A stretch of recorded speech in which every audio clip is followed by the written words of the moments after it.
ആറ്റുകാൽ പൊങ്കാല വിവാദത്തിൽ നടപടിയുമായി തിരുവനന്തപുരം കോർപ്പറേഷൻ. മാലിന്യം നീക്കുന്നതിൽ വീഴ്ച വരുത്തിയ 5 ഉദ്യോഗസ്ഥരെ സ്ഥലം മാറ്റി. അതേസമയം മേയർ വി രാജേഷിന്റെ വിമർശനങ്ങൾക്ക് മറുപടിയുമായി മന്ത്രി വി ശിവൻകുട്ടി രംഗത്തെത്തുകയും ചെയ്തു. ആറ്റുകാൽ പൊങ്കാലയ്ക്ക് ശേഷമുള്ള മാലിന്യ നീക്കം രാഷ്ട്രീയ വിവാദമായതോടെയാണ് ജീവനക്കാർക്കെതിരെ കോർപ്പറേഷൻ നടപടിയെടുത്തത്.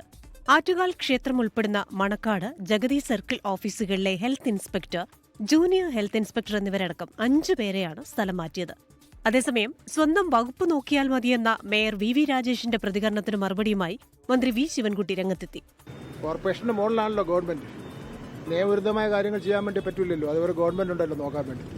ആറ്റുകാൽ പൊങ്കാലയ്ക്ക് ശേഷമുള്ള മാലിന്യ നീക്കം പാളിയത് BJPക്കെതിരെ രാഷ്ട്രീയ ആയുധമാക്കിയിരിക്കുകയാണ് LDF. എന്നാൽ വീഴ്ച സംഭവിച്ചിട്ടില്ലെന്ന് പറയുമ്പോഴും ജീവനക്കാർക്കെതിരെ നടപടിയെടുത്ത് മുഖം രക്ഷിക്കാനാണ് കോർപ്പറേഷൻ ഭരിക്കുന്ന BJPയുടെ നീക്കം.